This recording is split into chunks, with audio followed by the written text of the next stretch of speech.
사도행전 17장 1절부터 3절까지 우리 다 같이 한 목소리로 봉독하겠습니다.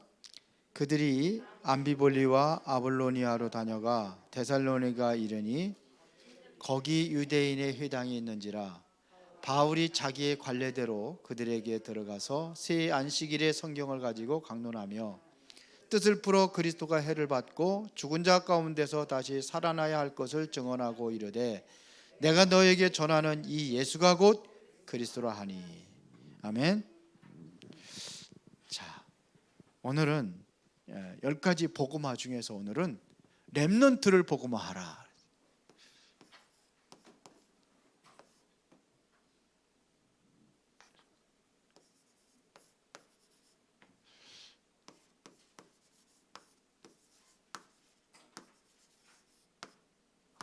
자,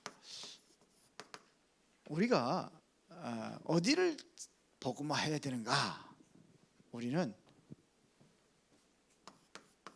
과거, 현재, 완전히 미래까지 완전히 복음화를 해야 됩니다. 그래서 지난번에 과거 복음화 3가지 얘기했습니다. 나, 업, 세계. 그리고 현재 복음화. 여기에는 오늘이죠. 오늘 성도들과 성도들의 일과 교회입니다. 우리의 삶을 얘기하는 겁니다.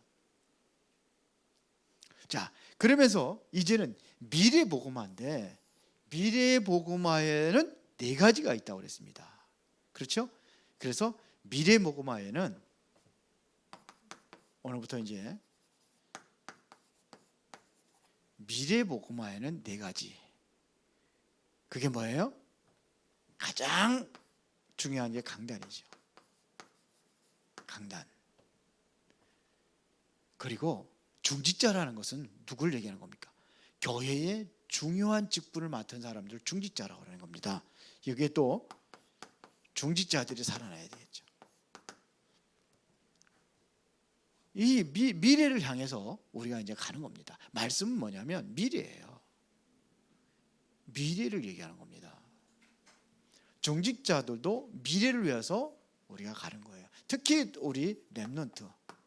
그 다음에 다음 주에 이제 마지막으로 할 것이 바로 목회자 부부입니다.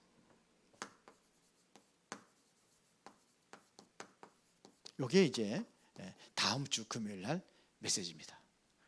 그래서 자, 우리 한번 보겠습니다. 강단 복음화 할 적에는 왜 강단을 복음화해야 되냐면 강단이 살아야 어딜 살려요? 현장을 살리는 거예요. 강단이 살아내 교회가 힘이 있고 이게 교회가 이제는 모든 성도들이 현장으로 나가잖아요. 그래서 모든 현장을 살리는 것이 바로 그 시작이 어디냐? 강단이다 이거예요. 그 시작이 강단입니다. 이게 안 살아나니까 교회가 지금 점점 문을 닫고 있고 그렇습니다. 그래서 중요한 것은 뭐냐면 하나님의 말씀이죠. 강단을 통해서 나오는 하나님의 말씀, 이거를 붙잡는 겁니다. 강단 말씀. 그러면서 우리가 흐름을 3가지 흐름을 얘기했어요. 말씀에는 말씀과 또 뭐예요? 기도와 또 응답의 흐름을 얘기했습니다. 이게 비밀입니다. 그래서 이거를 계속해서 결론에 가서는 이게 편집이 될 수 있도록 하라 이거예요. 그겁니다. 이게 결론입니다. 이것이 뭐냐면 비밀이라면 이 흐름을 타는 거예요. 이거를 가지고 편집을 하라 이거예요. 그래서 성전 문틈에서 흐르는 물이 이게 이제는 점점 물이 번성해지면 고기들이 모이는 거예요. 고기들이 살죠.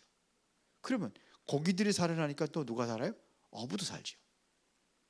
그뿐만 아니라 강줄기에는 모든 그 과일 나무들이 살아나는 거예요. 그러니까 뭐 전체를 다 살리는 겁니다. 이게 중요한 겁니다. 그리고 중직자의 키는 뭐냐면 중직자 복음화. 중직자가 복음화가 되어질 때에 이게 실제적으로 뭐냐면 중요한 것은 치유입니다. 치유가 되어져야 미래를 살리는 거예요. 중직자들은요. 이게 되는 겁니다. 그래서 미래를 살릴 수 있는 중직자들은 정확한 미션을 잡아야 되는 거예요. 치유가 되어가지고 미션을 잡아라. 그래서 중직자들은 이면계약을 가져라. 그래서 로마서 16장에 보니까 이 사람들이 갖던 이면계약이 있어요. 나름대로 보호자냐, 그리고 동역자냐, 식주인이냐, 뭐 이러한 것들이 있습니다. 이런 이면계약, 꼭 뭐 전부 다 식주인이 될 수는 없잖아요. 그러니까 이런 이면계약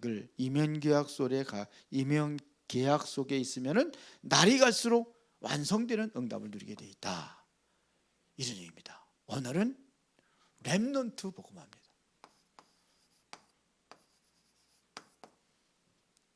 자, 렘넌트 복음화의 비밀부터 좀 말씀을 드리자면, 렘넌트들은요 뭘 가지고 있어야 하냐면은 이게 보호자의 힘이에요. 이걸 헤븐리 파워라고 그러죠. 위에서 내리는 힘. 이게 보호자의 힘. 그냥 여기서는 보호자의 힘이라고 그랬습니다. 이게 있어요. 헤븐리 파워. 그래서 우리 렘넌트들은 이 능력 가지고 공부를 해야 돼요. 그리고 뭘 찾아야 되냐면요, 보호자의 달란트입니다.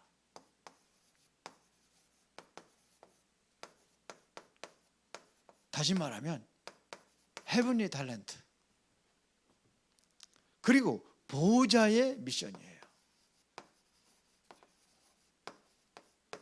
이게 비밀이에요. 우리 렘넌트들이 가져야 될 비밀입니다.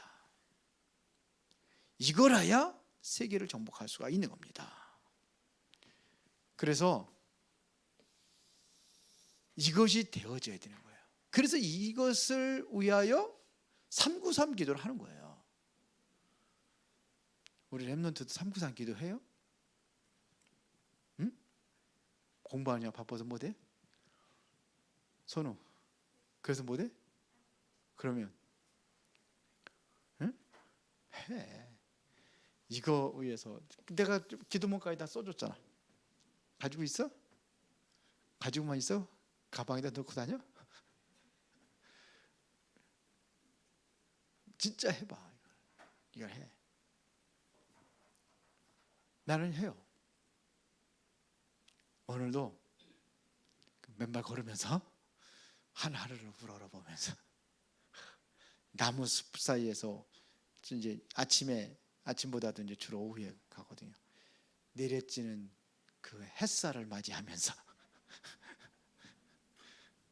그러면서 해요. 참 좋아요. 호흡도 깊은 호흡 하면서 이러면서 해요. 아침에는 사람들이 많이 다니는데 그때는 별로 사람들이 없어요. 좋아요. 더 한가하니까는 더 깊게 할 수도 있고. 이거 해야 돼요. 이거를 위해서 기도해야 되는 겁니다. 왜 그러냐? 이걸 해야 세계복음 할 수 있어요. 우리 렘넌트들이. 이게 바로 미래입니다. 미래 준비하는 겁니다. 그래서 여기에 대한 뭐를 봐야 되느냐? 흐름을 봐야 되는 겁니다. 요 흐름을 보는 겁니다. 그 첫 번째가 뭐냐면 어디에 어떤 흐름이냐? 성경에 보면 렘넌트 7명이 있잖아요. 이 사람들을 통한 흐름을 보는 거예요. 이 사람들을 통해서 어떤 흐름이 있는가? 자, 봅시다. 이 언약을 잡은 사람이 7명의 렘넌트 중에서 가장 먼저 누구죠? 요셉은 뭐가 됐습니까? 지금 요셉이 이게 되어진 거예요. 요셉이 보호자의 능력 아니면 그럼 하나님이 함께 하신다 그랬잖아요. 여호와께서 요셉과 함께 하심으로 그가 형통한 자가 되었다. 이렇게 돼 있잖아요. 바로 왕이 뭘 봤습니까? 이거를 본 거예요. 이와 같이 하나님의 영에 감동된 사람을 감동된 우리가 어찌 얻을 수 있으리요 그랬거든요. 그런데 요셉이 붙잡은 이 말씀은 창세기 3장 15절입니다. 이것은 전해 들은 거예요. 그전에는 성경 전해 들은 겁니다. 그런데 이게 누구한테 전달되죠? 요게벳이 이걸 알잖아요.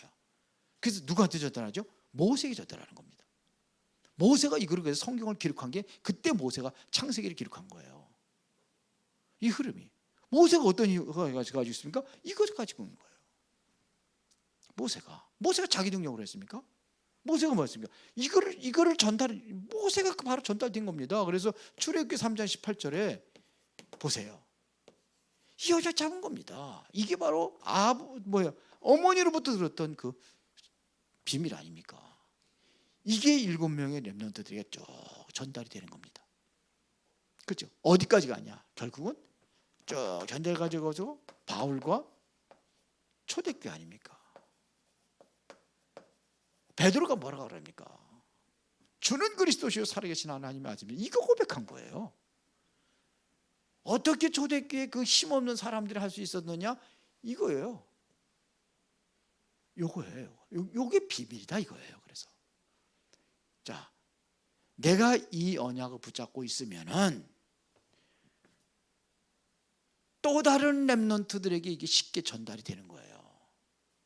내가 언약이 없으면 전달이 안 돼요. 내가 이 언약을 붙잡고 있기 때문에 이것이 계속해서 어떻게 되느냐? 전달되는 겁니다. 이렇게 전달돼서 지금의 나까지 온 거예요. 여러분들까지 간 겁니다. 전달이 돼가지고 쭉. 그러니까 앞으로도 뭐가 되느냐? 이것 가지고 미래를 살리는 겁니다. 그렇게 살리는 겁니다. 자, 이것을 가진 바울이 오늘의 어디로 들어갔느냐? 회당으로 들어갔다는 겁니다. 회당으로 들어가가지고 보세요. 오늘 사도행전 17장 1절부터 3절까지 봤는데 여기 가서 뭘 얘기했습니까? 지금 뭐 얘기했어요? 그리스도의 당위성을 이야기한 겁니다. 보세요. 자기의 관리대로 여기서 그리스도의 당위성을 얘기해요.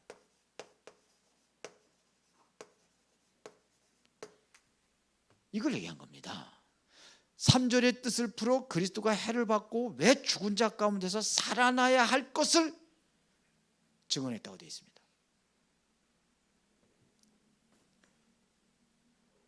그러니까 죽은 자 가운데 살아나야 되는 이유를 얘기한 거예요. 왜 죽으셔야 됩니까? 그것이 아니면 우리 죄 문제 해결할 수 없기 때문에. 그래서 부활하셔서 모든 흑암의 세력을 꺾고 하나님 만나는 길을 열어주셔야 되는 거예요. 그걸 구체적으로 설명된 겁니다. 그게 누구냐? 예수 그리스도다 이거예요. 이거를 설명한 겁니다. 그러면서 18장 1절부터 3절입니다.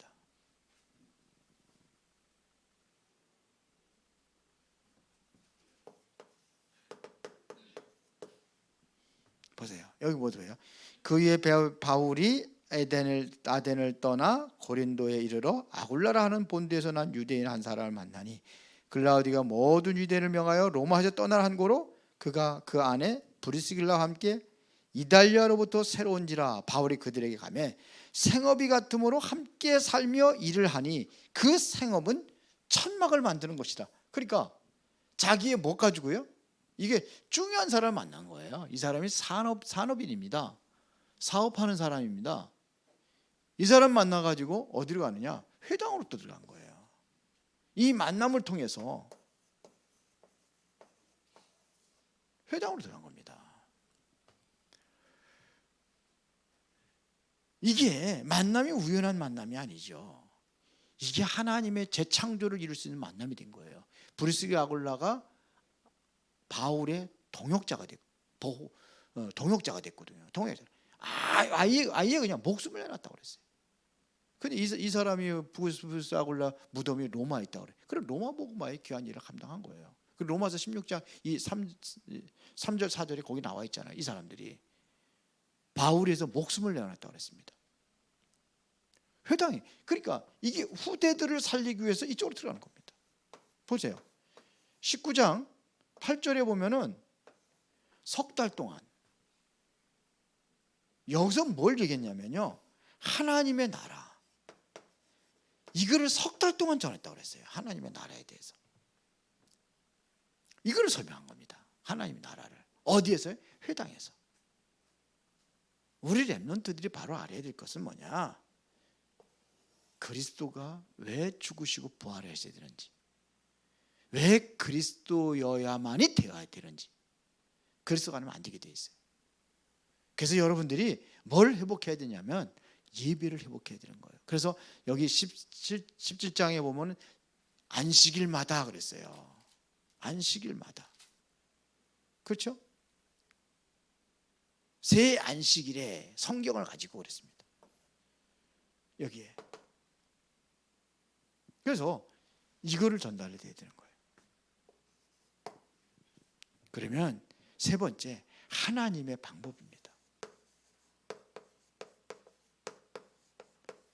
하나님의 방법은요, 참 지금 뭐 엘리트들 불러가지고 잘 나가는 사람, 똑똑한 사람들, 유명한 사람들, 이런 사람들 불러서 하지 않았어요. 처음부터 갈릴리 촌 사람들 불러서 했어요. 갈릴리에 그 어부도 불러가지고 했다니까요. 그러니까 이게 하나님의 방법, 비밀이에요. 우리가 보기는 저 사람들이 유랑민족처럼 보여요.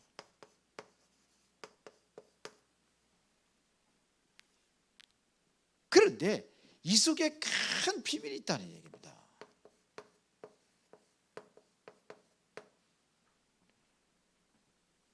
보세요. 방글라데시에서 한 사람, 그 노동자로 한국에 온 사람, 이 사람이 이런 사람으로 보는 거예요. 어떻게 보면은 그 왜 왔습니까?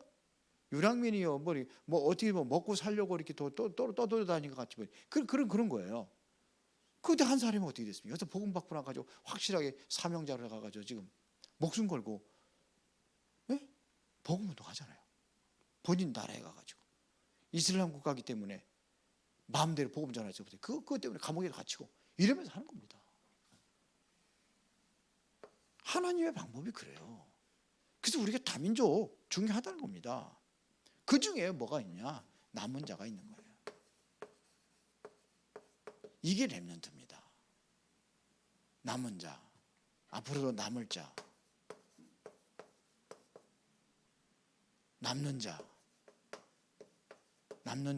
남을 자, 이게 순서가 바뀌었는데 그 다음에 남길 자, 이게 렘넌트입니다. 그렇죠? 남은 자, 남는 자, 남을 자, 남길 자. 그러니까 이래야 이게 계속 전달될 거 아닙니까? 그렇습니다. 안디옥 교회가 어떻게 되어졌습니까? 스데반의 환난을 인하여 흩어진 자들이 그랬어요. 어떻게 보면 도망자 같이 보여요. 환난 때문에 도망가는 거 아닙니까? 그것 때문에 흩어진 거 아닙니까? 도망자예요. 쉽게 말하면. 그런데 이 사람들 뭘 가지고? 복음 가지고 뛰는 거예요. 이게 복음이 있기 때문에 보면 나그네처럼 보여요. 그런데 뭐냐? 이게 순례자입니다. 그냥 떠돌이가 아니에요. 떠돌이처럼 보이는데 이게 정확한 하나님의 목적지를 향해서 가는 거예요. 복음 가진 사람은 그렇습니다. 그렇죠? 이 안에 숨겨져 있어요. 그게 누구냐? 이제는 정복자입니다. 세상을 정복할 수 있는 이 정복자가 이 안에 숨겨져 있는 겁니다. 결국 이 사람들 때문에 살리는 거예요. 이게 하나님의 방법입니다. 자, 그러면 결론입니다. 우리 렘넌트들이 앞으로 이제는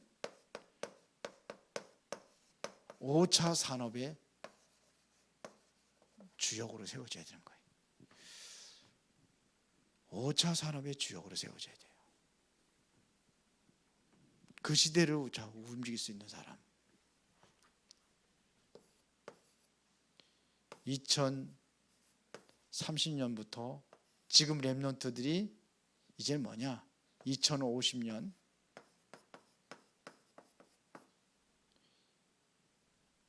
지금에 있는 렘넌트들이 이렇게 움직일 겁니다. 이 시대를 완전히 뒤집을 겁니다. 뒤집는 사람으로. 어떤 사람이 뒤집을 수 있냐? 이것 가진 사람, 이 비밀을 가진 사람. 이 비밀을 가진 사람이 뒤집는 거예요. 그래서 여러분들이 정말로 지금 기도해야 될 것이 뭐냐면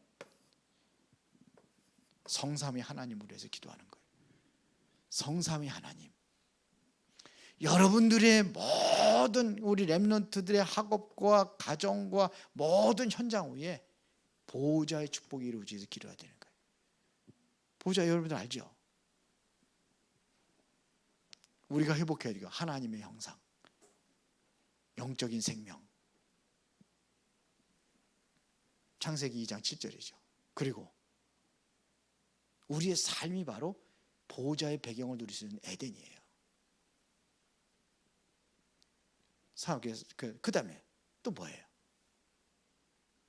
보호자를 움직일 수 있는 천사들 동원되는 그 역사. 이래야 우리가 시공간을 초월하고 237 나라를 살리는 거예요. 이것을 위해서 여러분들과 여러분들이 섬기는 교회와 모든 어부의 전무후무응답. 이해를. 또 3이라는 것은 뭐냐면 시대를 얘기하는 거잖아요.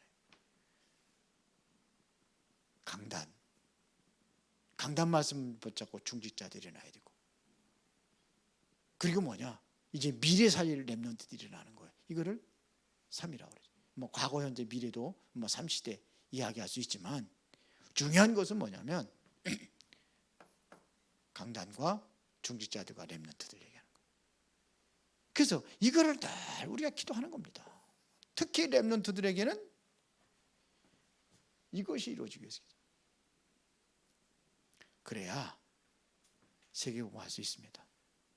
앞으로 우리 이제는 TCK 살리고, 이번에 그 필리핀 갔다 왔는데 필리핀에서 그 안치홍 목사님이 그 마지막 그 어디 조그만 섬에 가서 거기서 할 적에는 교회가 너무 작아요. 그래서 거기 밖에 좀 넓은 공간이 있어요. 거기다가 의자 갖다 놓고 거기 앉아가지고 거기서 했어요. 그 주변에서 사람들도 그냥 지나가는 사람들 딱 와서 듣고 그러더라고. 근데 안치홍 목사 이거 하면서 이거 하지 말라고 그랬거든요. 왜 남의 종교 핍박하느냐 그래가지고 항의가 와가지고 쫓아왔더래요. 우리 이제 떠난 다음에. 그래서 이상한 종교를 왜 퍼뜨리냐? 다른 종교를. 아니다, 우리 기독교다. 기독교인데 우리가 여기 산국에서 여기까지 와서 복음의 메시지를 정확하게 증거하기 위해서 온 것이다. 그랬더니 그 교회하고 이 사람들이 그러면 후대들을 해달래 그러더래요. 우리 아이들, 이 아이들을 제대로 가르쳐달라고 그러더래요.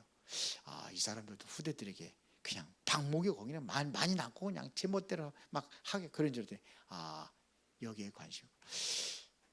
그런데 그 섬이 작아요. 섬이 작은데도 아이들이 많아요. 근데 학교가 있는지 모르겠어요. 그래서 학교가 없는 것 같아요. 너무 작아가지고 학교 다닐만 여러 개. 저 완전히 빈민촌이요, 빈민촌. 어떻게 보면은요, 그 섬 이름을 잃어버렸는데 그 섬에는 난민들 뭐 하는 것처럼 그래요. 교회도 그렇고. 그래서 그 필리핀에서 살던 안치홍 목사님 아들이 안정환이거든요. 축구 선수 안정환. 이름이 똑같아. 근데 그런 거 필리핀 사람 다 그렇대. 우리 뭐 시내에만 돌아다녀서 그러나. 다 그런 것 같지 않은데 근데 그렇게 살아요, 그 사람들은. 그래서 우리가 기도할 것들이 많습니다. 그래서 지금 필리핀 그 세부 선교 후원회가 조직을 하고 있는데 지금 제가 알기로는 한 7명 모였어요. 안치홍 목사님 아주 활발하게 잘하더라고. 웬만해서 다 모여다 놓고 여기 하라고 그래가지고 7명이 됐어요. 7명. 그래서 한 10명을 목표로 하고 있는데 10명 하면은 이제는 저한테 좀 하라고 그래. 나는 뭐 우리 뭐 RUTC도 하고 있고 또 태국 선교회 거기도 저는 아는 사람 다 했거든요. RUTC도 하고 뭐 태국 선교회도 하고 그래가지고 그러니까 당신이 하라 그래가지고 하겠다고. 그러면 내가 자존심이 부서 무너질까봐 그랬다나 하라고. 아무 할 수 좋으니까. 근데 10명 모이겠다고 그러더라고. 그래서 한 개에 10만 원씩은 100만 원이에요. 한 개에 10만 원씩. 굉장히 힘이 드는 거예요. 우리 RUTC도 마찬가지입니다. RUTC도 여러분들이 하나하나 이렇게 해서 여러분들 헌신하는 것들이 이게 모아가지고 이번에 1,300만 원 장학생들 장학금 주고 그런 거예요. 그럼 모아가지고 이제는 교회들이 조금씩 관심을 갖는 것 같아요. 그래서 어느 교회도 이제 하겠다고 이렇게 하고 또 이번에 또 새롭게 또 후원하겠다고 그래가지고 후원서 쓴 사람들 몇 명이 있고 그렇습니다. 12월 2일 날은 후원의 밤을 합니다. RUTC 후원의 밤. 후원하시는 분들은 다 모이면은 카렌다 주고 밥도 주고 그럴 겁니다. 기도하겠습니다. 살아계신 아버지 하나님 감사합니다. 렘넌트 복음화를 위하여 우리가 바로 쓰임받을 수 있도록 축복하여 주옵소서. 우리 렘넌트들에게 이제는 보좌의 힘, 보좌의 달란트, 보좌의 미션을 가지고 늘 세계복음화의 주역으로 5차 산업시대를 완전히 주도할 수 있는 그러한 렘넌트들로 세워지게 하옵소서. 예수 그리스도 이름으로 기도드리옵나이다. 아멘.